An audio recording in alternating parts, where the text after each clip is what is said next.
What's up, A to Z Sports Live on a Monday, another losing Monday. The Titans dropped to 0-4, and another O is their score on the scoreboard yesterday, getting blanked by the Texans 26-0. That was the final. It was ugly. It was gross. And Brian Callahan on red alert this morning as the Titans are potentially going to have the first fired head coach of the NFL. So we'll find out what that looks like. We'll be head on a swivel throughout the day, throughout this show. We'll touch on the update that Easton was able to give me right before the show started to figure out what today might look like. But I'm guessing it's going to be wild. It's going to be ugly. Even if Brian Callahan does not get fired today, it does not look good for the Titans' second-year head coach. So, Zach, we're going to dive into this Texans game where the one thing Amy Adams-Strunk hates the most is getting embarrassed by the Houston franchise where her father's franchise used to be.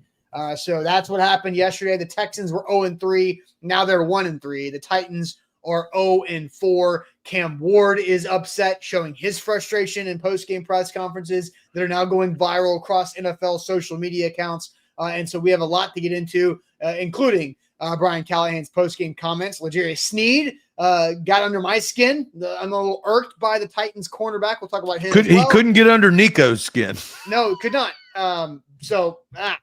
We got a lot of things to say. This is a rare time that I don't talk on the post-game show. So I'm fresh, ready to unload all these takes here with Zach. So Zach, welcome in. Let's do it. Yeah, big show today on a Monday. Unfortunate that it's 0-4 start for the Titans, but that's where they are. You put it out on the field and the results happens unless you end in a tie. Sometimes that happens for the Titans. No tie was had, not even close, 26-0. So we're going to dive into it. I like these Monday shows because I get like 5 days to then figure out where the chat is now, and every week it's a little different. It's a little maybe angrier, a little bit more frustrated. But look, still conscious, still watching this team just through a quarter of the season. And I think you saw yesterday, and we'll play a lot of the video of the frustrations that are going on in and around the Tennessee Titans franchise. We are broadcasting live on 3 different platforms, including Facebook, YouTube, and Twitch. We will tweet out link by link, segment by segment on our Twitter/X handle at A to Z Sports. Make sure you follow us there if you're not already following us at A to Z Sports. If you like NFL wide coverage, follow our X company-wide handle at A to Z Sports NFL. So we've got you covered there. We cover a lot more teams now here on A to Z Sports. But for Titans fans, for this particular show, the easiest way to interact with us is on YouTube. Subscribe to our YouTube channel. Go to YouTube, search A to Z Sports Nashville, click the subscribe button, get locked in. And then on the other side of that, make sure you ring the bell. What does that mean? Well, that means live alerts. When we go live, that means you guys are alerted on your phone so you can join in and get the interaction. That's what makes this show move, is not only our discussion, but really the interaction with the chat, as we've got some real OGs that have been here for a long time, seen a lot of good football, probably more bad football. That's the state of the program currently.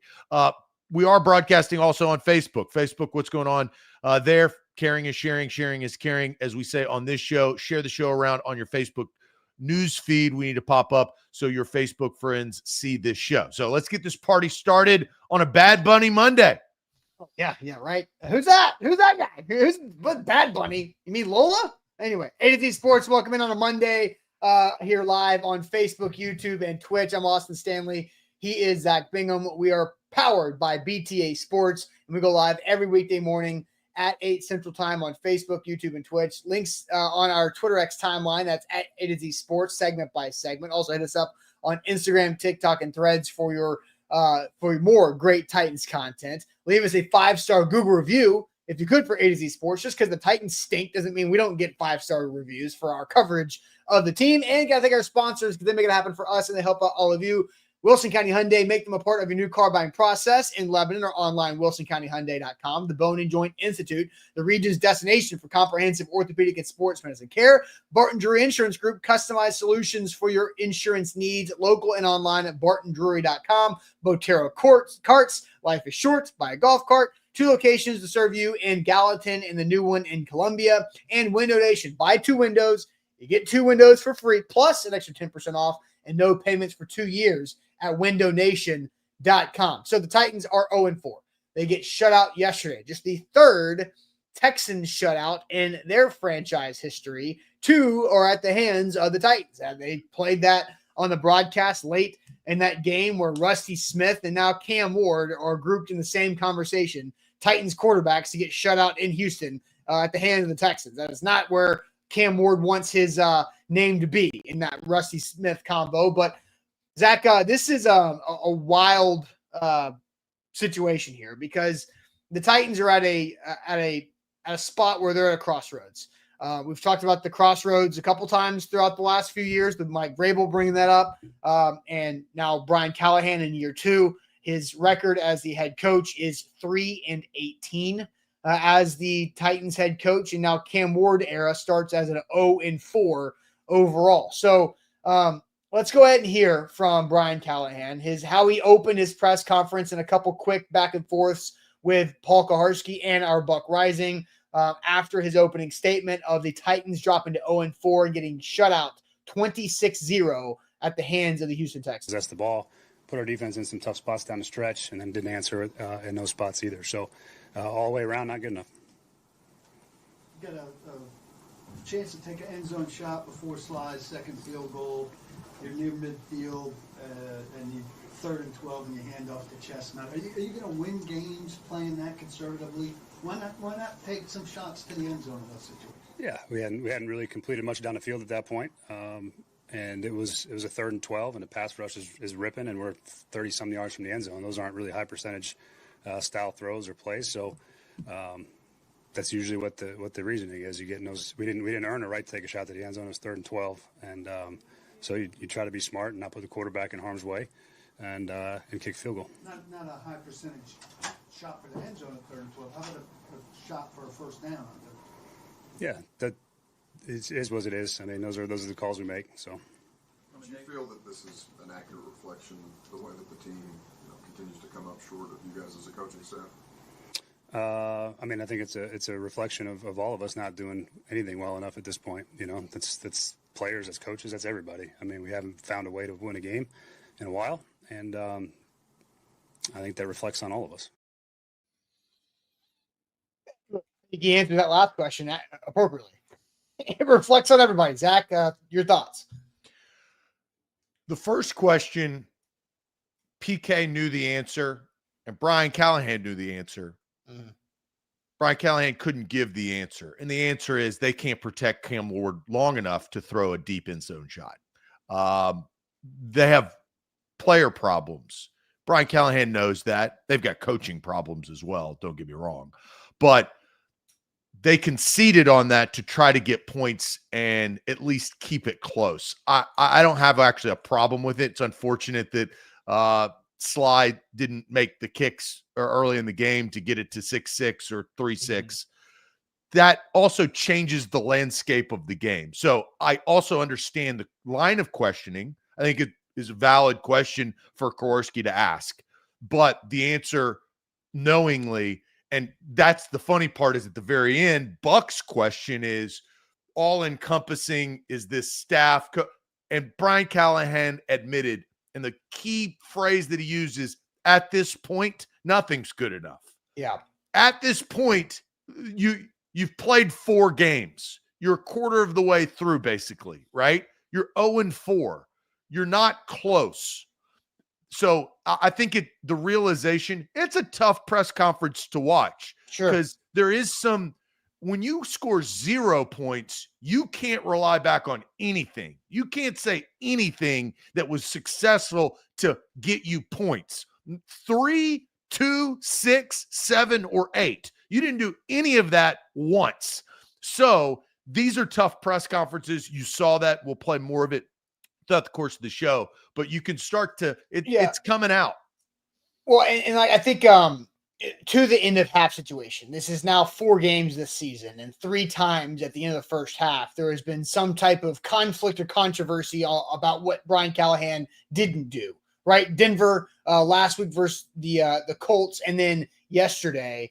And I think the 5-yard run to guarantee yourself a very makeable field goal distance down 6-0 to make it 6-3 at the half, that was the smart thing to do, right? Yeah. Like, because what you can't do is what you've seen already in week 1 in Denver, which is get a sack on 3rd and 10 in field goal range and lose yourself field goal range, which has happened a lot, especially against the Texans front that had Daniil Hunter, who led the NFL in pressures going into yesterday, and Will Anderson, who's a freaking beast. So, like, I don't think that I didn't have a problem with that either.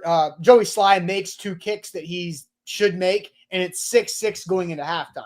I think the irony of how ugly yesterday's game is that going into the fourth quarter, it was 6-0, and there were more missed field goals in that game than there were made field goals in that game because of Sly missing 2, the Texans missed 1, and it was still sitting there 6-0. And so the game, again, the third game in 4, where the Titans were right there within 1 score in the fourth quarter, and then the wheels absolutely fall off. The wheels fall off because they're a bad football team. The wheels fall off because they're poorly coached. The wheels fall off because they are playing against better opponents. And so I expected the Titans to be 1-3 at this point. I expected them to beat the Colts last week before the season began. Now the Colts are really good and the Texans are really bad. And so they had a chance to win a game and they didn't. They couldn't do it. They can't do much of anything. Here for me is the story of yesterday's game moving forward. We'll get to our one words because you weren't on the post-game show yesterday, and I'm curious to hear what that is. I know a lot of the chat had an opportunity to answer that yesterday. Change. When something's not working, so you change it. The worst is when you expect the same result or you expect a different result from doing the same thing over and over again. You're insanity. You're in a straitjacket, right? The Titans, admittedly, Brian Callahan, last week changed something. He no longer called plays. He needed to concentrate on game management. That's why we just talked about the game management was not egregious. It wasn't singular like the Colts and the Broncos game earlier. But Bo Hardigree is now the new play caller. He scored 0 points. Offensive play caller. Let me clarify. Offensive to score points, and he got 0. That is sobering. So it wasn't necessarily Callahan calling plays. The new guy who's calling plays got blanked. Yeah. Not one point. So that you saw, and you see this all over football, especially at this time of the year. Into September, because of how much football is played, change usually enacts change. Jackson Dart, 0-3. Dart comes in. They win a game against the 3-0 Chargers, and they fought yesterday. Yeah. Despite Malik Neighbors tearing his ACL, which is horrific, right? Best player on the field goes out, and Dart and the Giants find a way to win. Sam Pittman, he gets canned this past weekend. Virginia Tech fired their coach 2 weeks ago. They started winning a game. Change usually enacts change. Doesn't always happen, but this was one step to a bigger change that we talk about. Bo Hardigree needed to go in and score points. He's the new offensive play caller, and that didn't happen. That hurts yesterday. Well, all right, so before we get to one word, because I do think we have to recognize this. The first 2 plays of the game, hey, Calvin Ridley, catch, first down. Then Alec Alminer, big play. Getting in there, getting in the Houston territory. And then Azeez Al-Shire, who is this era's Vontaze Burfict of dirty players in the NFL, just completely 2-hand punches Cam Ward right in the face, and nothing happens, right? That would have given the That was a tough call. And tough no. I mean, it's insane. He got suspended 3 games last year because of hitting a quarterback dirty. So former Titan player who I used to respect and like how he approached the game and his background and everything, he's awful. He's dirty. And he will say that he's not dirty. He is Vontaze Burfict of this era. I do think his tenacity has turned dirty, right? Because we used to view him when, he was playing for the Titans that, man, what a tenacious defender. He's middle linebacker, calls the plays, leader type guy. But I do agree with you. It has turned. And that was an unfortunate no call that negatively affected the Tennessee Titans early in that football game. It wasn't the full story of the football game, but Bad teams need help. Yes. And that hurt them, that hindered them, that did not help them. But that's not the full story of the game. To me, it was a sign of what was to come. It was a foreshadowing event of how bad the day was going to be. All right, now let's get to our one word, Zach. We'll do that, but first tell everybody about our friends at Barton Drury Insurance Group. Yes, Barton Drury Insurance Group is the insurance group that you need to trust. We trust them here at A to Z Sports. I trust them personally with my auto and home insurance, and they can hook you up. Customized solutions for all your insurance needs. BartonDrury.com. They are truly a one-stop shop for both personal and business. They got 401k planning, life insurance, workers' comp, liability, auto, property. They've got it all, and they do it from a local lens, and that's important. If you're in Middle Tennessee, knowing you when you're able to pick up a phone and call somebody, God bless. In this year and era of AI, you're getting chat botted. You don't get chat botted at Barton Drury, and that's important. So it's also free to look around. That's the best part about insurance. You're trying to find the best deal for your particular situation, right? So give them a call, 615-806-1265. They cover risk. They empower confidence. That's Barton Drury Insurance Group. BTA Sports are powered by BTA Sports and their app. You get 2 days, today and tomorrow, for our September deal to take advantage of it, which is a 14-day free trial and a $99 season pass for the NFL to make you a smarter, better, and a better fantasy football player. You can do that with their app and their projections, their simulations, their models that they have. They've been really, really good overall on how they have spreads projected. They're winning more than they're losing, which is exactly what you're looking for. If you're a parlay guy, sometimes I'm a parlay guy, especially if I have a little boost in my sportsbook app for parlays, then I always lean on BTA to help me find that third leg that I'm looking for, or that second or third leg of what I like. What do I want to pair with something that I already like with my gut? But have BTA Sports help you out right there. The link is in our show title on Facebook, the description on YouTube. You click the link. Our code is ATOZ if you're prompted for it. And if you do it before this month ends, then you get a 14-day free trial plus a $99 season pass. You're going to make your money back on that with BTA Sports, making you a better. So, Zach, I'll just toss it right to you. Your one word for that embarrassing, humiliating, a lot of adjectives you could use with a lot of syllables. I feel like Stephen A. Smith would be great at describing this Titans loss here with that. But your one word on that 26-0 shutout to the Texans yesterday. So I changed my one word. I had another word, but I actually saw a word in the chat that is a better word, because I think, and now we're going to do a little lesson, because I like when we say a word, I like to define that word, make sure that everyone knows actually the true meaning. But I got to give it up to Cost 66, because this is the word that I will pick and Cost will pick, because the word is shambles. That's where the Titans are. So the definition of shambles, a state of total disorder. That's where the Titans are. It's perfect. Another sub definition for shambles that I did not know, that maybe others did not know, it also means a butcher's slaughterhouse. Oh, as an example in a sentence, could you please use shambles in a sentence? Oh, yes, I can. The shambles where the animals were slaughtered. That's what shambles actually means as a sub definition. I was going it, I think Cost was going it more, a state of total disorder. That is where the Titans are. Their offensive production is now 0. The Texans aren't that great of a team. If you watch them, like the Texans, we thought were probably division leaders. You know, you're going to bet on, they had the best odds at the beginning of the year. The Jags and the Colts have emerged as better teams than the Texans and the Titans. Somebody had to win yesterday, but the Texans were not that good. They have offensive problems, not as much as the Titans, but CJ Stroud, that offense does not churn like it has the last couple of years. That's where the Titans could have taken advantage, and they didn't. The Titans yesterday, everything 0-4, shambles is my word. That's pretty tough. I mean, there's Cam Ward's word, ass. We'll get to that later. Right. That's a layup, right? I don't want to steal. I stole Costas. I don't want to steal Cam's. Detached from Jesse, I thought was good. Cursed, I think this is a good one. I'm going to come back to cursed in a second. That's not mine. Mine is over. I think the season is over. I think Well, I they're don't not know. hitting the over. No, that's definitely not true. The unders are a good play if you want to shut out BTA. Well, hey, BTA has always said that the under is a great play for the Titans games of this season. But I think it's over. I think Brian Callahan is done. It's just a matter of when. I don't know if it's going to be today. But here's my update that I mentioned earlier in the show with Easton. So I talked to Easton right before we went live.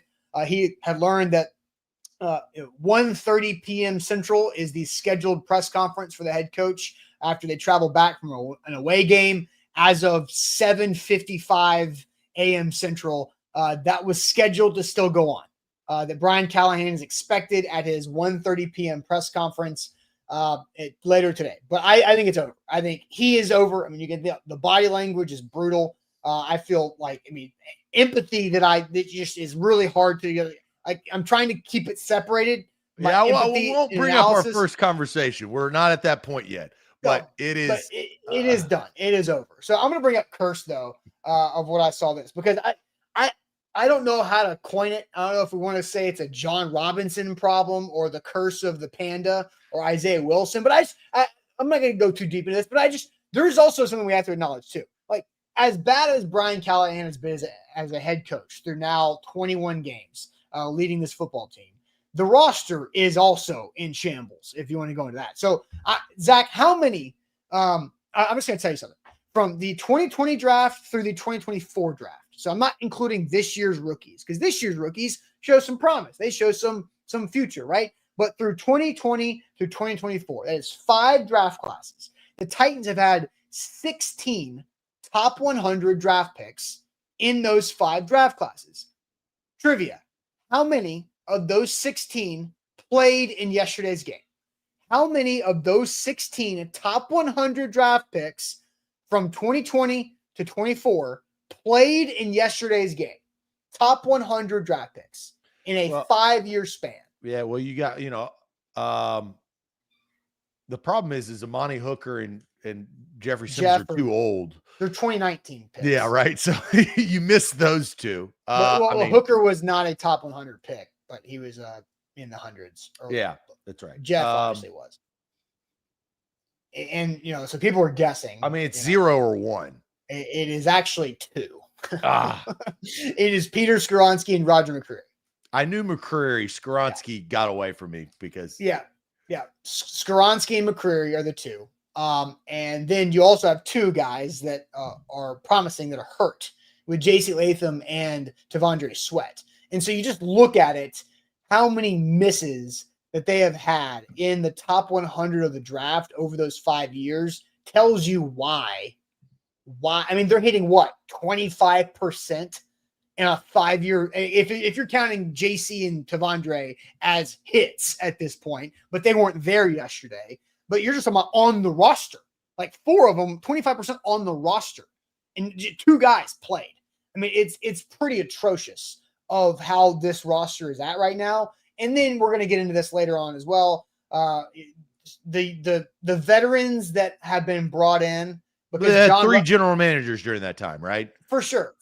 So that is correct. And then also you're throwing spaghetti at the wall as far as general managers, right? In that short amount of time, and those are the decision makers. Totally. And I'm just sitting here. Well, the 2 GMs that drafted these players, the 16 that I've mentioned, it's J-Rob and Rand. And so I'm just sitting here like trying to decompress last night. Like, okay, how did the Titans get here, right? John Robinson was brutal in the draft, and then the wheels fell off of that really good run, and that core fell apart. They got old and they fell apart. Then Rand Carthon, J-Rob was correct to be fired. Rand Carthon comes in, and was he in over his head as the GM? Was it too early for Rand Carthon to be the general manager of a football team? Maybe. It seemed that way, because what he did was just throw a ton of money at Vibes guys, and Vibes are not very good because Calvin Ridley can't catch consistently.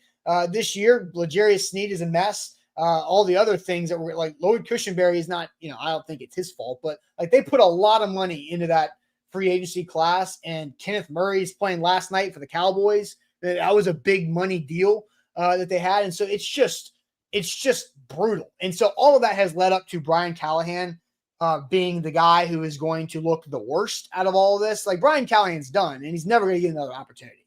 Like his head coaching career is going to go down in history as one of the worst head coaches in NFL history. That is going to be next to Brian Callahan's name. One of the worst, if not the worst head coaches in NFL history.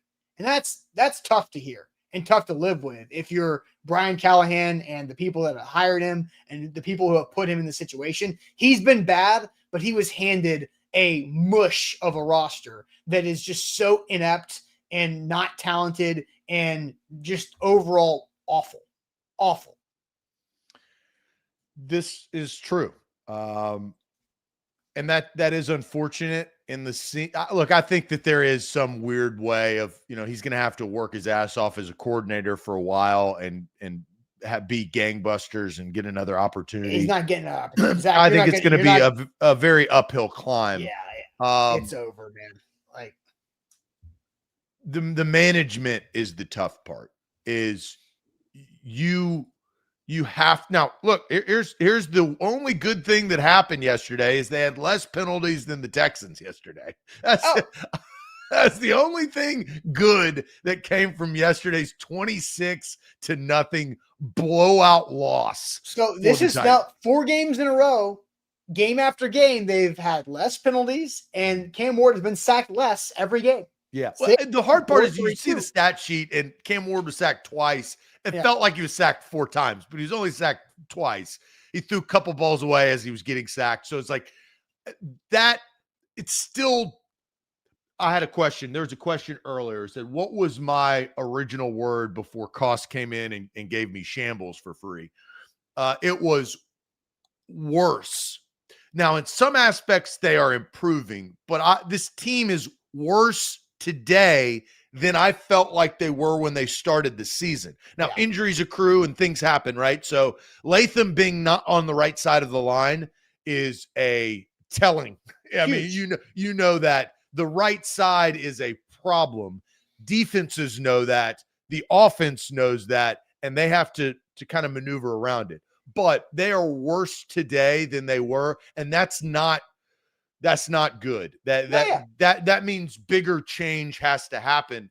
And I think this kind of goes into the next conversation, which is I liked how Jeffrey Simmons said that the best players need to play better. Yeah. You sit there, and last week we had a conversation saying you didn't think he was a good leader. And look, you have the right to that opinion. I don't think that changed in a week. But I appreciated Jeffrey Simmons. That is the sword. He is the torchbearer. And he said, we have to play better. You know what Jeffrey Simmons did? He played better. But he was also, as a leader, because he is the alpha leader. Cam Ward is a rookie. There's only so much surface level on an 0-4 team a rookie quarterback can cover. But Jeffrey Simmons has a history. He has a resume. He's had Pro Bowls. He said the best players need to play better. That was not just for him. He showed up. That was for the other guys. You know who that was? That was for Calvin Ridley. That was for L'Jarius Sneed. That was looking those 2 guys in the face and saying, you guys are, he didn't say this is my words. You guys are overpaid and playing like trash. Step it up. Because you know what Ross Tucker said yesterday on the Bros? He's starting to say more. The broadcast is starting to talk about money a little bit more. Mm-hmm. You know why? Because those guys aren't worth the dollar. That's why. Yeah. Calvin Ridley and Janarius Sneed this year are not worth the dollar. Yep. So L'Jarius Sneed last week, when asked about Nico Collins, said who with Nico Collins, and then L'Jarius Sneed, after C.J. Stroud was sacked by Cody Barton and Femi Oladejo, that was waved off by an illegal contact by 38 on the defense, L'Jarius Sneed. And then the Titans defense gets the Texans in 2nd and 33 and gives up a 37-yard catch to who? Nico Collins. L'Jarius Sneed was looking at that Collins on the back of his jersey as Nico torched him for 37 yards on the sideline. Here was first Brian Callahan and then L'Jarius Sneed on the other side of that. Coming into this game, Jeffrey Simmons, he said the best players have to play better.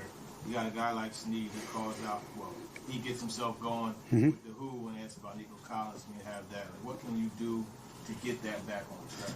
Yeah, I mean, those are when you talk, you got to back it up. Didn't do that today. That's the decision the guy makes, and he's got to live with that too. That's on them. If they want to talk, then you got to back it up, and didn't do a good enough job of that today. That happens, but I don't know that's a personal thing for some guys. So. And then he gets you for 37 yards on second and 33. Where do you come out on that? That's the only play you've seen. Well, I mean, that was a big one. Loser mentality. Loser mentality. Like, I hate that so much. All right, we're going to get more on this because I don't want to just jump to it on all that. But here's this question. What should the Titans do with L'Jarius Sneed? It's pretty simple. What should the Titans do with L'Jarius Sneed? We have another big question coming up here in a moment as well. But first, I'm going to tell you guys about Window Nation. WindowNation.com is where to go. You got 2 more days for this deal as well. Buy 2 windows, get 2 windows free, plus another 10% off on your total order that's only here through September. Guess who I had come by my house on Friday? The installer team. They came by on Friday afternoon. Again, had another phenomenal experience. So far, I've dealt and met with 3 people in person and 1 person on the phone with Window Nation. Every single one of them has been a great human being to interact with, and they've done a really good job with our experience so far. So we had the installers come in to do the official measurements on Friday afternoon. In and out, pleasant, willing to have a conversation. We met our install manager who will be back when the windows are manufactured and made and come into the house in early November. So really pumped up about that. But man, Window Nation, it's been a great experience so far. And it's continuing to be something that we're really happy about with how we're getting our new windows. And you can do that as well. Buy two windows, get 2 windows free, plus an extra 10% off and 0 payment needed for at least 2 years at windownation.com. You get a free estimate. It's so easy. It's very pleasant. It's a great experience. windownation.com. It is esports. We are powered by BTA Sports, better for bettors. If you bet, now you can start betting against the Titans. You can bet however you want, but that's a win. And BTA said that was a win. So there is the best part about BTA is it's smarts. It's data driven. They have the statistics. So if you use the code ATOZ when you download the BTA Sports app, you get a full season pass for $99 plus a 14-day free trial that is available through September. It's currently the end of September, so still an opportunity, but you can use the link in the show description on our YouTube page. Smart bets, no guessworks. It's better for bettors. That's BTA Sports. Ryan says, you know what's bad when Steve makes you appreciate Malcolm Butler as a big cornerback sign. Look, Malcolm Butler had some good years until he didn't. Like, I think, look, it's cornerbacks usually. He was trash too. You don't remember. He was bad. I don't remember. You're telling me I don't remember. You're sitting here saying that he was good. He had really good moments, and then he had bad moments. Like, he was feast or famine. He had a ton more bad. He was trash when he was with the Titans. Are you kidding me? Malcolm Butler, you calling for his head. Everybody was. Oh, Zach, chill. He's bad. He was bad. Yeah. What I was about to say is cornerbacks rarely live up to their contracts because of how big they are and how the nature of the position is just to get beat. But anyway, L'Jarius Sneed, what should the Titans do with him? I think they should bench him because if I'm Brian Callahan and I still have a job and I'm coaching in Arizona next Sunday, I do not want 38 out there because there have been so many. Like, he is not a bad cornerback. He's not. He's a really talented. For Marvin Harrison to drop the ball, maybe. Maybe if he's looking at the ball, I don't know. But L'Jarius Sneed is not a bad cornerback. He's very talented. He's very skilled.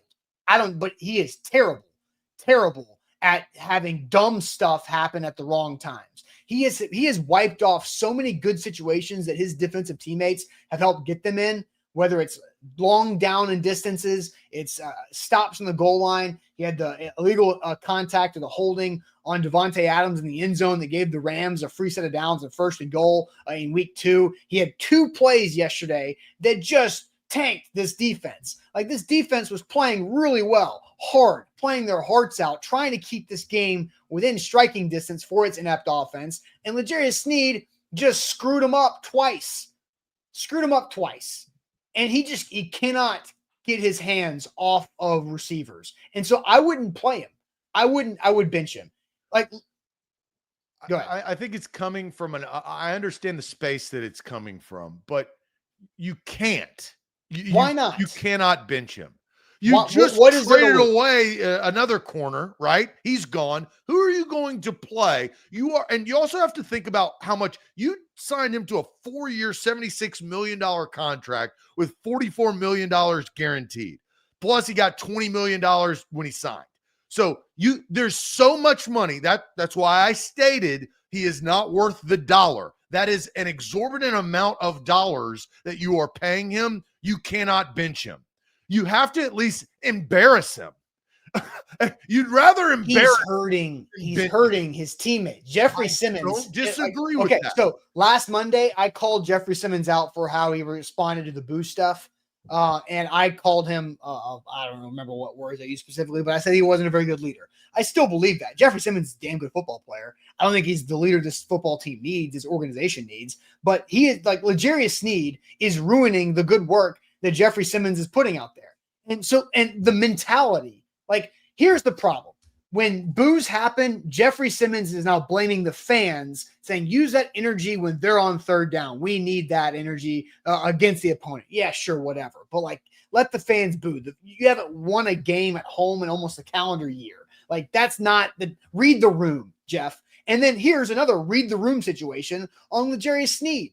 L'Jarius Sneed saying, oh, that's the only, like, you gave up a 2nd and 33, a 37-yard play. That's the only play you watched? Like, come on, dude. Like, if you're talking about like a look, there's a lot of correlations or analogies that I can make here. None of them are going to be appropriate. L'Jarius Sneed just screwed up a great situation and then made an excuse of like, yeah, but I was good in the other plays. Who cares about the other plays? You gave up a 37-yard catch on 2nd and 33 to a guy you said, who last week. Like, if you're going to do that, then you have to own it. If you're going to talk trash, you have to own it when you get your ass kicked. And he's not doing that. He's soft, too. But they got soft veterans out here. They cannot afford, keyword, to bench him. Why not? What are they going to lose? What do they have to lose? They don't have anybody to play. They don't have any players. I would rather, because here's the other thing, too. They just traded away the guy that you could probably argue that could replace him. And so they traded his ass away. So now you've got Sneed playing. And every week he will face the best wide receiver, right? So they will put Sneed on him. That's why he was on Nico Collins. He couldn't keep up with Nico Collins, but he's going to have to guard them. And they're not benching him. That's not going to happen. So why did they trade away Jarvis Brownlee Jr.? Because he was many reasons, right? Many reasons why they did that. But among the many reasons, one, he was consistently late to meetings. It did not seem like he was handling himself professionally. He was consistently putting his other teammates in bad situations because of the penalties that he had on the field and his unwillingness to learn from those and how he talked about that. Denard Wilson called him out. Denard Wilson did not want him traded, by the way, but Denard Wilson called him out after the Broncos game. Yeah, he's got to stop that. And Denard Wilson said, last week, Denard Wilson said, we have to, if you don't clean up the penalties, like, you're going to be out of the lineup. Like, he kind of gave an ultimatum on, like, if you keep doing this stuff, you're going to the bench. And so now you have to hold L'Jarius Sneed to Denard Wilson's words. Like I said last week. Different contract, though. I don't care. But like, that's my whole point on accountability, right? Last week when I said Jeffrey Simmons wasn't held accountable by Brian Callahan, the head coach, the first opportunity that he had. Who's going to hold L'Jarius Sneed? He's just going to keep doing it. He's just going to keep giving up big plays. He's just going to keep having bad timing, holding penalties to ruin good plays by his teammates, unless you hold him accountable. Holding him accountable sits his ass down and makes him watch. He was pissed watching the second half against the Broncos because he was on a snap count in week 1. So make him sit the whole time and be pissed if he's not going to change anything. I know, but his base salary is $18 million. I don't care. I know. It's a bad situation. I'm not sitting here like defending the situation. really, the man that I want to ask most regarding L'Jarius Sneed is Mike Borgonzi. What does Mike Borgonzi think about L'Jarius Sneed? Because he was kind of on both sides. He was with the other side when they traded away for a reason to the Titans that now ends up, well, who won that trade? I think the Chiefs. You could sit there and say that. What does he think about L'Jarius Sneed? Because the situation now is he is in control of the roster that L'Jarius Sneed currently is, and he was a part of the organization that traded him away. So that's where I'm fascinated by. But Austin, in this league and in this environment, and I know he's playing like trash. I know it. The It's money's bad. allocated. His base salary is $18.3 million. So you cannot bench him. The money's allocated. They're paying everybody what they're paying them now, whether they're injured, healthy, or out there or on the bench. Like, it doesn't matter. Like, the money's allocated. You're 0-4. You have to do something. Like, because okay, back to the Jarvis Boundley thing. Another reason why Jarvis Boundley was traded, by the way, I got this confirmed. My initial gut reaction is Jarvis Boundley Jr. was a potential rotten fruit. That was confirmed to me late last week. That's fine. That's all gone. But He's gone. People are asking, what's the Titans culture? The answer to that is they don't have one. That's why they have to create one. And by allowing guys like L'Jarius Sneed to have zero accountability is not helping create the good culture that you have to have moving forward, regardless if Brian Callahan is here or not. Like, the players that are under contract are going to outlast this coaching staff, right? So you have to be able to create the good culture in the locker room, and holding somebody accountable, even when they continue to do dumb stuff to hurt their teammates, is the only way you can start to try to build a good culture. What happens? That's why I get your sentiment. I understand your reasoning, but I don't agree with it in the construction of what the NFL represents with money and allocation and contract. What if, and this just happened, so you're saying, well, if it's not working, change it. I like that philosophy, right? So you're saying bench him. It's not working, bench him. Yeah. But the Titans just did that with Bo Hardegree and took away play calling from their head coach, and they got worse. They scored less points. It didn't work. But what they didn't have was management issues. Let's say you bench L'Jarius Sneed, and they still lose, and they still get torched by the Arizona Cardinals and their next couple opponents. What does the culture you're trying to build doesn't build, because it's the same result. That's their problem. They cannot get the result that they need because of so many bad things. So now we're going to the higher level of, now it starts with the owner. Now the pressure is the fan base is reeling. They're making TikToks, they're making videos. The Twitter is on fire. I've seen one Titans fan do a video where he spit on his own phone. Right.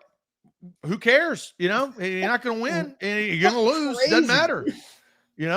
So that's the problem, is where all of these conversations are generating towards what we talk about. We're on red alert. The reason why we titled this show on red alert is because Brian Callahan is on red alert. He knew he was on red alert before yesterday's. He really knows. Now the time is ticking. We don't know when it's going to strike zero. We don't know when he's going to get called into the office, but it's only a matter of time. And Amy Adams Strunk, the pressure starts to shift. And that's when it's tough. When the pressure starts to shift on the owner, look at what happened with Jerry Jones and the whole storyline last night. When the pressure started to shift to Jerry Jones, he got rid of him, right? It got so much. He got so angry. He didn't even call Micah Parsons and told him he was traded, even though he was such a big impact player to the Cowboys. He didn't even call him. And because the pressure started shifting to the owner. For the Titans, we are now in high red alert era of the pressure is starting to shift to Amy Adams Strunk. And this is it's not a great place to be, but for Titans fans and us, we're just waiting. Every minute could be that call, that email that we get, that text that we receive, and that's through 4 games of the season. That is not good. The irony of the Micah Parsons reunion game ending in a tie is so great. I did not watch the end of that, but I woke up smiling because of how funny that is.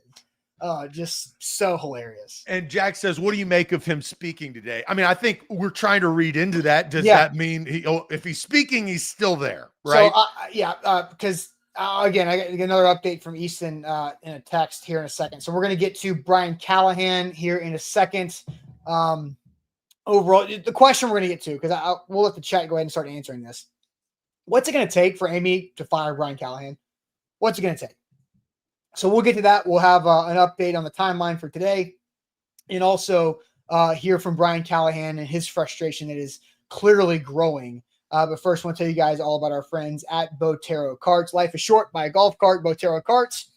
It's the place to go. Look, I don't know who in your life needs more happiness. Probably the Titans fan in your life needs happiness. And so if you have a need for a golf cart, whether it's for leisure, for pleasure around the neighborhood, for you and your family, you can do that. Street legal golf carts at Botero Carts. They have two great locations in Gallatin, and the one in Columbia just opened at the beginning of September.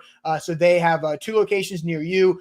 They do a great job, have 0% financing for 36 months on your new golf cart. Also, they store these indoors. So any weather that we get that's kind of crazy in the Nashville area, your golf carts are protected by that. They have so many different financing options for you, locally owned and operated in both Gallatin and Columbia. And they're looking out for you, the customer, to have the best situation for you. So whether you need it for leisure, for pleasure, or for business, Botero Carts is the place to go. Life is short. Buy a golf cart. Have fun with it. You never see an unhappy person on a golf cart riding around the neighborhood or going from point A to point B. Only on the golf course do you see an unhappy person on a golf cart, and that's for not the golf cart's fault. But check them out online at BoteroCarts.com. A to Z Sports, we're powered by BTA Sports. Got some good comments we're about to read, as well as listen to Callahan and a little bit of Cam. But Better for Betters is BTA Sports. That's why we've partnered with them to help you. Use promo code ATOZ. That's ATOZ, all caps. When you download the BTA Sports app, you get a full season pass for $99 plus a 14-day free trial available through September. So we're getting towards the end of September. There's an opportunity there. You can use the link in our show description on YouTube. It helps you out. Download the app. Austin and I both have the app. It helps us with our betting heading into the weekend. And tonight, it's Monday Night Football. You got 2 Monday Night Football games. So A to Z Sports, powered by BTA Sports. All right, so we'll get to Brian Callahan here in a second, and we'll ask you guys what will it take for Amy to fire the head coach Brian Callahan. Another update as far as the people Easton has talked to this morning. Things will go normally today until Callahan's presser at least, which is scheduled for 1:30 p.m. Central. And then Easton added his own color to it. Unless Amy jump scares them, the Titans are expecting there to be a normal Monday.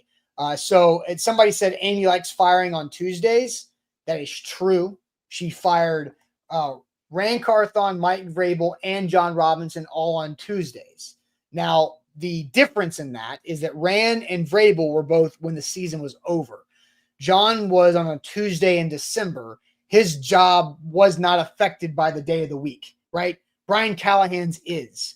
Normally, if a coach does a day after game press conference, they're there for the week, unless it's the Bears, who fired Matt Eberflus after his day of press conference after Thanksgiving last year, and that was a bad look. The Bears got a lot of heat for making Eberflus go up there for a day after game presser and then firing him after that. That's not what you do. That is bad business. That is bad treatment of your employees. Yeah, you rip the Band-Aid off. You do not put him up there. The John Robinson timing, they had to start the recruiting or scouting year was a big the Philadelphia Eagles game really impacted him. A.J. Brown whipping the goalpost with his towel was probably spanking the entire franchise in front of millions of people.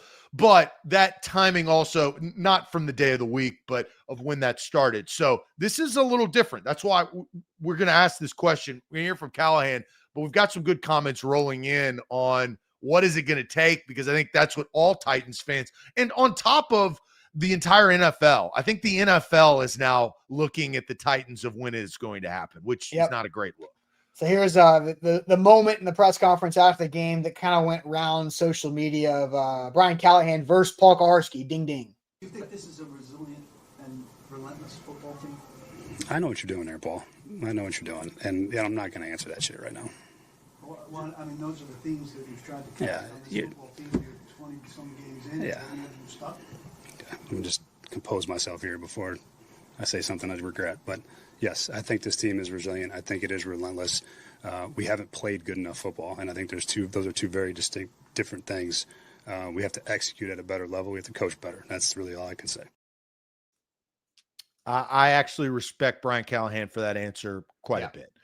He had to manage his emotions from a reporter, and Paul knew what he was doing, but Paul asked that question for a reason. Again, every question is warranted, from whether it's Tehran or Buck or any of the reporters in that room, because you have to answer the hard questions. It gets more difficult the more games you lose, especially in a row. But actually having some composure. So we asked the question, what is it going to take for Amy Adams Strunk to fire Brian Callahan? That's the point of where we are. Mm-hmm. You know, Jordan, I think, speaks for a lot of Titans fans and says everyone's waiting on that fired post today. I think that's where the red alert comes into. You know, Jonathan also, I think, shares the sentiment of a lot of Titans fans in the chat is, at this point, I don't know.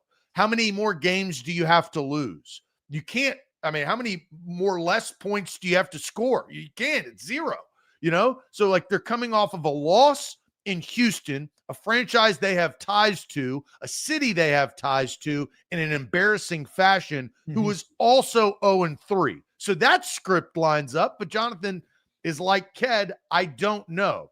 John McDaniels comes in and says, lost to the Patriots. So now the Patriots, they took belt to ass to the Carolina Panthers yesterday. So they played well against the Steelers, even though they lost because they had a turnover problem. The Patriots, maybe a little bit better than their record shows and building momentum. Maybe that could be the tipping point. If she hasn't fired him yet, it will take an act of God. American Top is looking up to the sky. A few more hours. You know, and Vrabel coming in and smoking the Titans. I think the Vrabel thing is funny because we just talked about the John Robinson thing. That was a direct correlation. Yeah. John Robinson, A.J. Brown, Eagles, beat down, Mike Vrabel, New England Patriots, Titans, blank result. So, yeah, it's kind of at that point. Look, somebody said in the chat, in the comments, way gone, but like, I think yesterday is the nail in the coffin. I agree. I think any chance that Brian Callahan had of saving his job this season is now gone after yesterday. But firing him right now, I'll ask this question, you in the chat can answer too. Does it make anything better? Like, does anything better come in the short term of the rest of the season by firing Brian Callahan? We have 13 more games left. Like 13 games. Like what good can come out of firing him today or this week? Like, again, I'm saying he's done. Like, it's over. That was my one word, is over. He is over. It's going to happen. It's a matter of when. But September 29th or tomorrow, September 30th, what purpose does it serve right now? I have a 2-part answer. It's a very good question. It tells the fan base that is not our standard. And I'm not going to let our fans feel and continue to feel the same way week after week with the same leadership. That's the message that it sends. Now, here's my second part. That actually the logistics of it make it difficult. Do you have a guy on staff that you trust that can come in and lead your franchise? We saw this with the Mularkey era. Amy Adams Strunk trusted Mike Mularkey for a period of time, especially to bridge the gap, right? Does Amy Adams Strunk have somebody on the coaching staff that she feels similar to the way she felt with Mike Mularkey after Ken Wisenhunt got fired, right? Yeah. That's a question I don't know. Only Amy can tell you that. And then here's another small caveat. If you fire Brian Callahan, you're going to have to fire Bill Callahan. It's a double doozy. That's your offensive line coach, which you could argue is the worst part of the damn football team, and your head coach. So it's not just a one and done. That also could be something that is maybe elongating this a little bit because of the logistics factor. That's kind of what I think, but the reason why you do it is for the fans. But you only do it if you have a plan. We knew the whole, and this goes to the family ties, Bud Adams, when he passed away, love him or hate him, he did not have a very good plan of handing over the franchise. And the fans and the franchise and the city had to muck through that for years because there was not a good Passover plan. I think, love him or hate him, and I know he kind of died on a whim, is Jim Irsay. His daughters are at least stepping up and giving the franchise some stability. Now, will that last? I don't know. Will the controlling part come into fruition? I don't know. But Amy needs to have a plan B if she fires Brian Callahan, and maybe she doesn't. So that may be the reason. So, look, good answer to the question that I asked you, and I agree with your answer. I think the fans are the number one reason, because it was already clear to me, Zach, that week 2, that home attendance in Cam Ward's NFL debut at Nissan Stadium with 10,000 plus empty seats, it was very clear to me that this fan base made a statement that they're out on this team until a head coach is changed. So I think the only thing you can say is to tell the fans that they're being heard and seen. And that's all people want. They want to be seen and heard. But 13 games is a lot of games.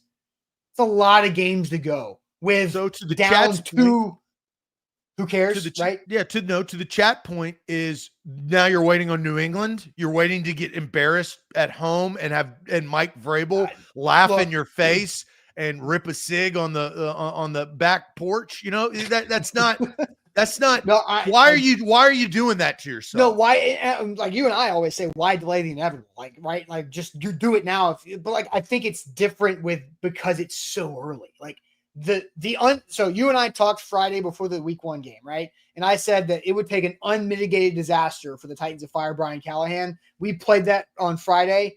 It's here. It's happened. This is an unmitigated disaster. It has gone so bad, so fast for Brian Callahan that we both picked 6-11, right? Like, yeah, but you said he wasn't going to get fired, and right at 6-11, I didn't because of what you said he was not going to get fired at all. Again, I said I literally said unless there was I said it would take an unmitigated disaster. I literally have that quote. When he gets fired, we'll play the video of what you said. I already have it, Zach, right so we here. can wait. I already have it. Second and third year jump, but I think 6-11 is fine. I like Yuri says, does 6-11 keep Callahan's job? Yes, that was good. Yuri, that was my follow up. I mean, I don't. They're going to have. It's going to have to be unmitigated disaster with other stuff for Brian Callahan to get fired. That is I'm sticking my neck as far as I can on that, and that's happened in 4 games. Well, you didn't play the full clip, so we'll wait. The full clip is not that context, so we'll wait till he gets fired. We could all wait for it. So we'll wait till he gets fired, and we'll play the full context of the clip of you saying, "I'm sticking my neck out. He's not getting fired." So that was a that was in the context, unless there's an unmitigated disaster. Like I told you that, because we'll cross that bridge when he gets fired. They were never going to judge him by wins or losses this year. It was between the margins. What do you have? Wins and losses, loss. It's the way that they're losing. So it goes back to the point. What are they waiting on? I think they need, in my opinion, firing him. That they're about to go to the Cardinals, to the Raiders before coming back to the Patriots. Those are 3 lesser teams in the grand scope of things. Like the schedule was really tough to start. Again, I'm not making excuses. I think Brian Callahan's fired, by the way, just in general. It's just about win. So I think it's it's trying to not just screw over everybody else and Cam Ward even further. Like, if Brian Callahan is not there, is Cam Ward's life going to be better? No, I don't think it's going to be better. I think there's nothing they can do to make Cam Ward's life better this year, like by making a move here or there. I think it's just it's a bad roster. Like I told you, 12.5% of their top 100 draft picks from 2020 to 24 played yesterday. Of 16, 2 of them played. So it's a bad roster with bad key injuries that is not playing up to snuff. They have terrible veterans that are falling short of their contracts, like Sneed and Ridley. It's a bad team. We knew they were going to be a bad team, but we didn't think the head coach would play this big of a role in them being a bad team. And yesterday, he gave up the play calling because it was getting in the way of his management of the game. There were no game management issues yesterday. It was just the Titans were awful. Cam Ward was not very good yesterday. Fact. The defense was okay, and then they were just awful at the end. Like, Amani Hooker has been terrible ever since he got his contract. Roger McCreary looked bad yesterday. Nobody played a good game outside of Tony Pollard and Jeff Simmons yesterday. So our question, and I have my answer to this question, which is, what is it going to take for Amy Adams Strunk to fire Brian Callahan? Which I think we've come up with some answers. I think there's one that we have not talked about that I think is probably the most impactful currently. I'm going to get to that, but first I'm going to tell everybody about the Bone and Joint Institute. You talk about injuries. If you have an injury, the Bone and Joint Institute can help you not fumble on your recovery. Bone and Joint Institute is based here in Franklin and in Middle Tennessee. They've got satellite locations all across Middle Tennessee. And man, can they help you in your time of need? If you have aches and pains, if you have that hip that's been bothering you, or ankle or shoulder, you need to go get it checked out. And you do that at a state-of-the-art facility. Not only do they have that when you go in, they also have a state-of-the-art rehab facility to help you recover. They are key. We have been a great partner with A to Z Sports. They can partner with you and your aches and pains. The region's destination for comprehensive orthopedics and sports medicine. That's the Bone and Joint TN.org. BTA Sports, that's what we're powered by this morning. They can help you become a better sports, better fantasy football player. You can still take advantage of the season-long deal that we have today and tomorrow. As soon as September ends, this deal ends, and we'll flip to a new deal. We got a new deal coming for October 1st. Don't worry. But this is the best deal. It's 14-day free trial, $99 season pass for NFL. The rest all the way through the whole Bad Bunny halftime show. So they got you right there with BTA Sports. Download the app. The link is in the Facebook title, the YouTube description. Use the code ATOZ for that deal. Zach, you have that one card that maybe Amy's waiting on, but what do you got? More of this will get Brian Callahan fired. Everything from interception to a penalty to an incompletion by me, a bad ball. And then once we pass the 50, we just not continuing the drive. So, I mean, if we keeping the buck right now, we ass. So we 0-4. We have this one. We got nothing to lose. We dropped a quarter of our fucking games, and we've yet to do anything. So we have to lock in, especially myself on the offensive line, from the defensive line, from the special teams to all three faces. We have to play together. We have not played together this year yet, and that's just something that we want to preach about it every day. Every day we got to do better, and we're doing that, but it has to show up on Sundays. It hasn't showed up yet, but it got to show up next week. The franchise quarterback's starting to get frustrated. The most calm demeanor leader. I mean, we talk about him and have for months about how composed he is. And he, honestly, he's very composed, even in that short segment. But when people start making shirts saying "we ass" and the Titans logo is on it, that's what will get Brian Callahan fired. And Cam Ward did not lie one word during that 48 seconds that we just played. He was completely truthful. He held himself accountable, because there are things that he can do better as a rookie quarterback. Absolutely. But he also called out everyone and said what all the Titans fans are feeling. That's what the Titans fans want Amy Adams Strunk to do, is to call out how they are feeling. And the only way she can do that, she's not going to go to a press conference and do one and answer questions. Her actions are going to do that. So my answer to the question is, what is it going to take? More of Cam Ward being frustrated because he should be, and he's human, and he's young and emotional. More of that will change things. And that's not an indictment on like Brian Callahan's character or person or anything. That is on the result or lack thereof. So that Cam Ward holds the keys to that. And that's a lot of pressure for a very young man that's just doing things for the first time in a grown man's world. Yeah. And just to get to it, because Jeffrey said Cam wasn't bad, LMAO. Yes, he was. Like, Cam was bad yesterday.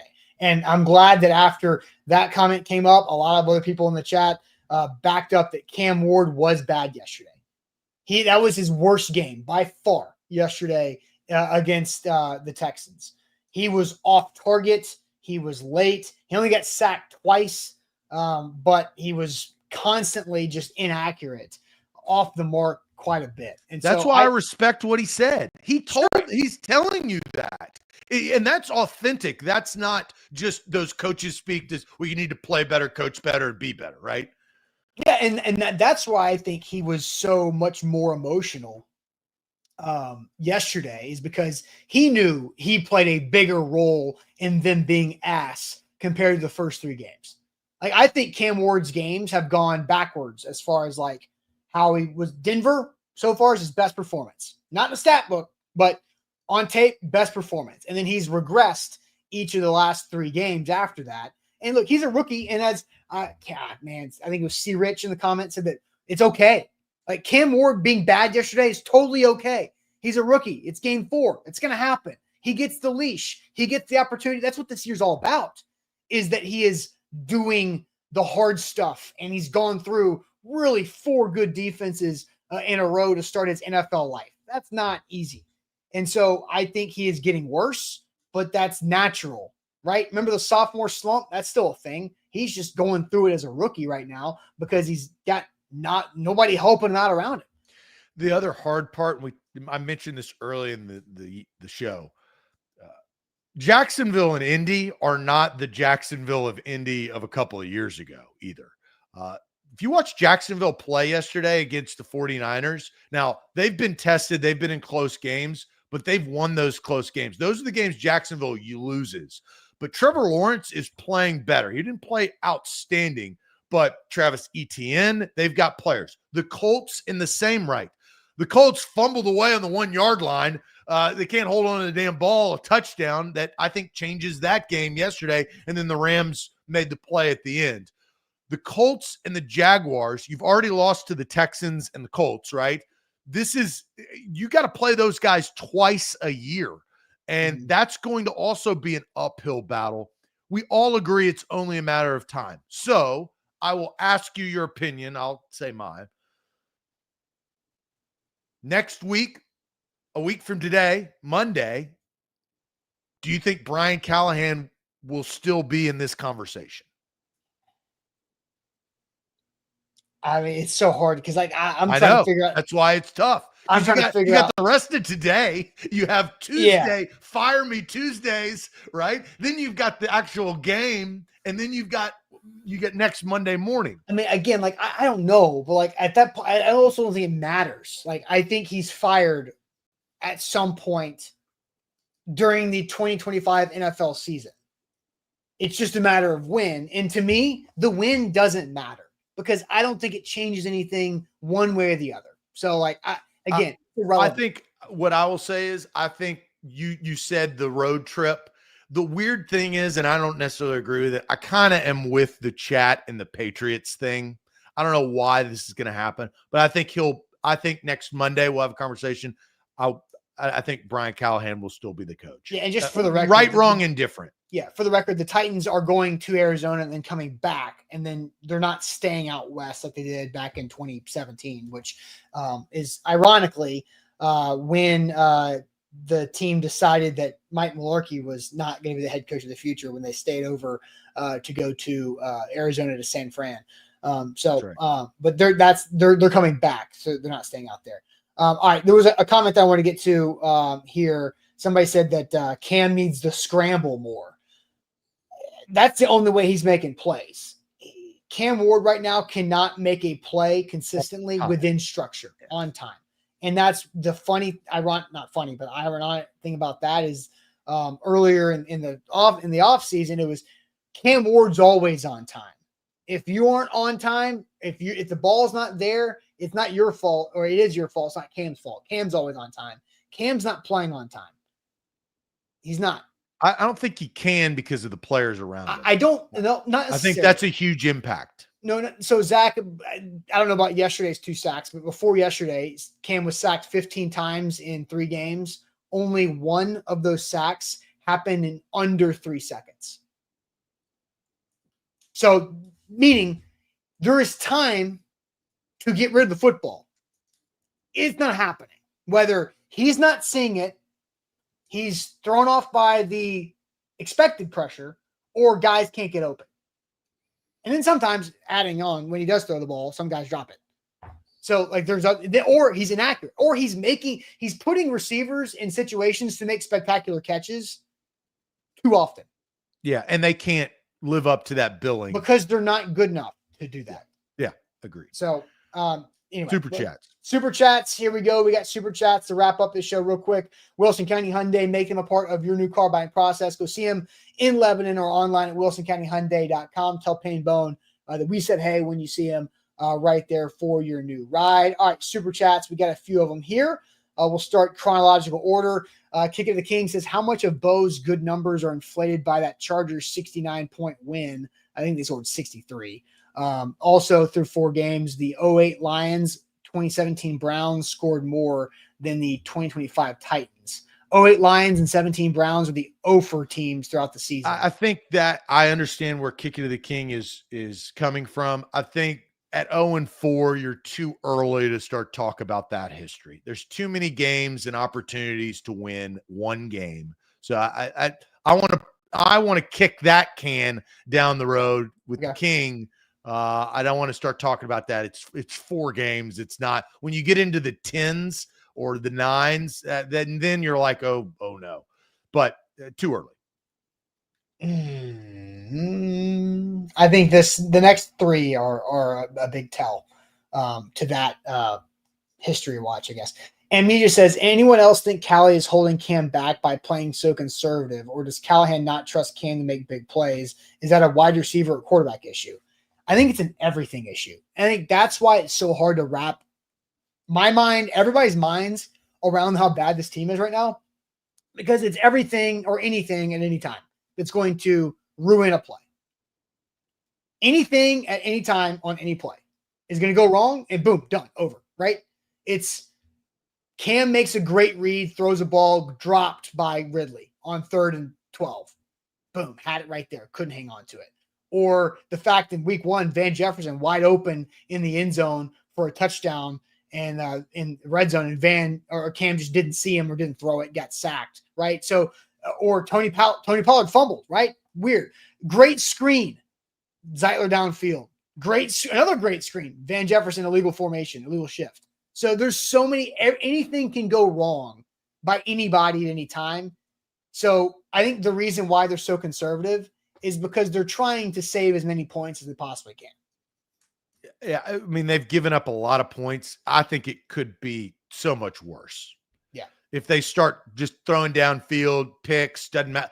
Now you're getting into, that's how you get fired. Is they've been embarrassed a couple of times. They keep getting embarrassed. That's what gets you canned. And they're also not getting calls, right? Like, and I'm not trying to make excuses, like, because like my natural answer that I had is like 3rd and 12. Why not throw it downfield? Because 1, worst thing could be is an arm punt. 2, what if you draw a pass interference? That happens all the time. Yeah, but they're not good enough to get that done. They're trying to get points. No, I agree. Overall, I agree. Elk says, this is Jeff over here on YouTube. Y'all want A.D. Mitchell? He'll fit right in.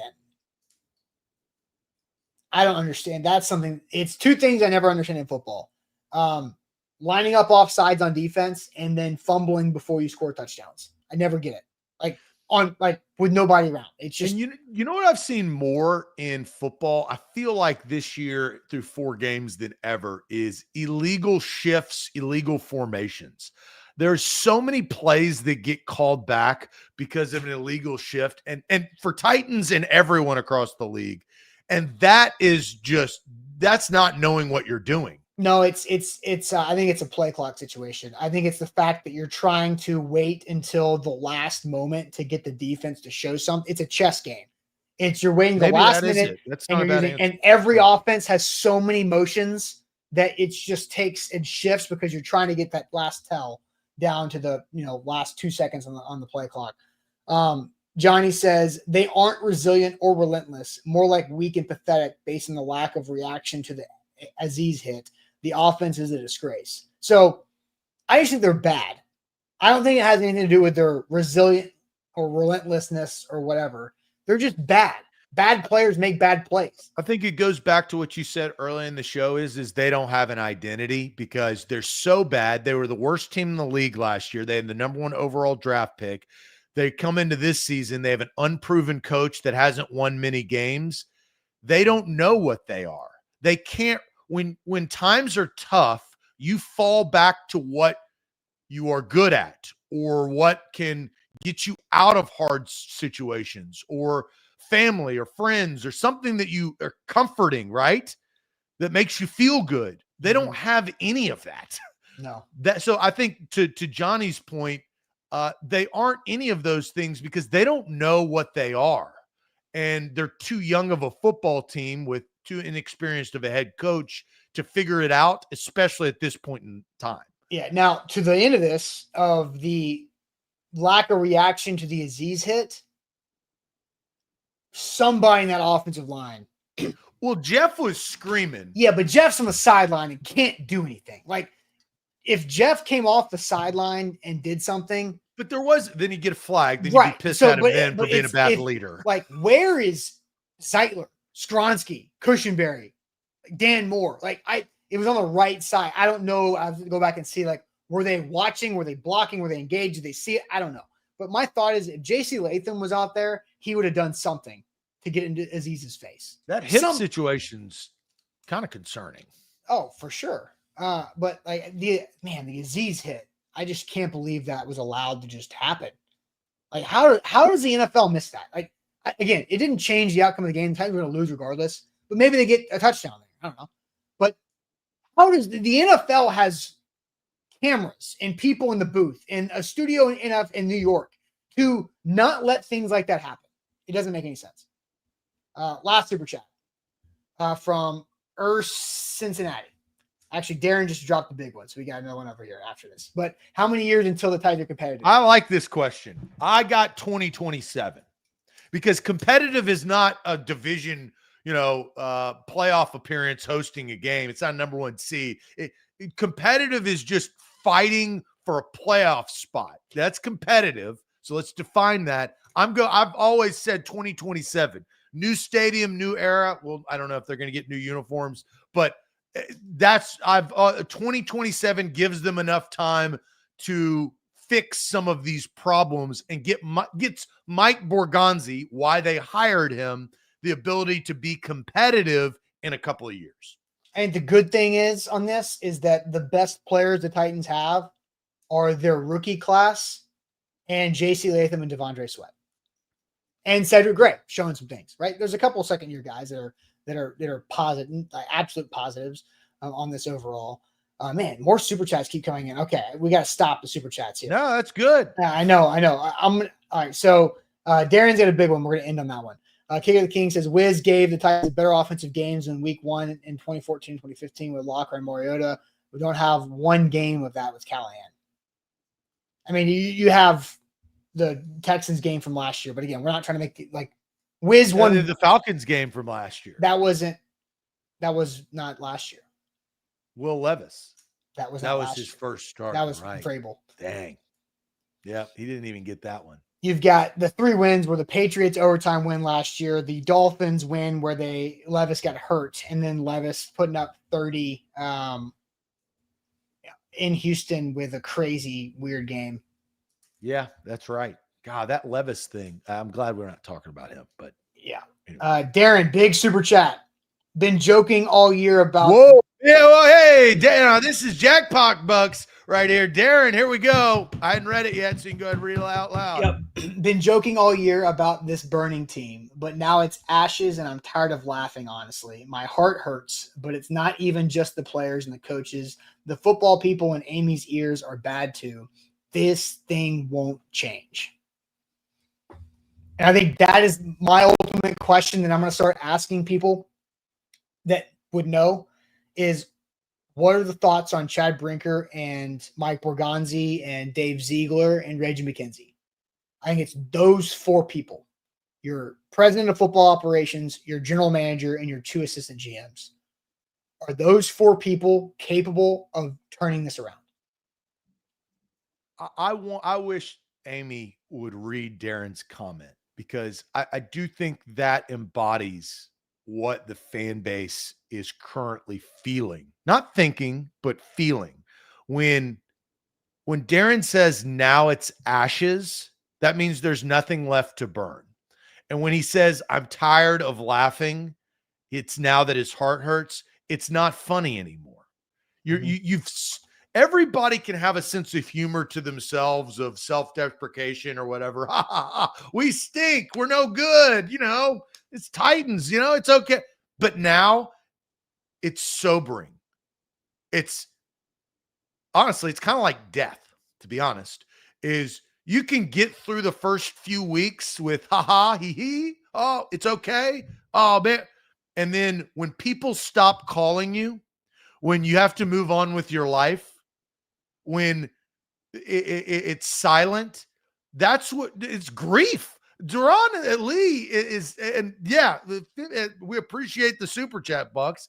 Like, that's great. But the impact of what this embodies, I think, is greater than anything.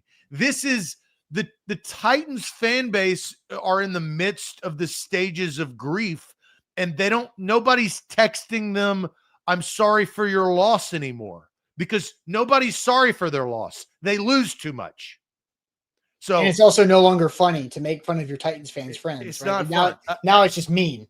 It's tough. That's tough. So we feel for you. That was a weird, sobering way to end the show. But that's what you get with an 0-14. As Curtis says, it's football. It's a game of life. Life has ups and downs. Right now, it's just downs with the Titans. But all right, that's it for us. By the way, we did have a fun time yesterday at Margaritaville and their second floor sports bar, Land Shark Bar and Grill, with Traveler Whiskey and Miller Lite. So you can come out and hang out with Easton and JT next Sunday as the Titans go to see the Cardinals. But we had fun there. So that's a good time. You get to watch all the other games while we're just begrudgingly watching the Titans play. Anyway, like the show on the way out. Hit that like button. Like the show across Facebook and YouTube. 5-star Google reviews for us. It's not our fault, so you can still like us and not like the Titans. And we'll see you guys tomorrow on a Tuesday. Appreciate it as always. Adios.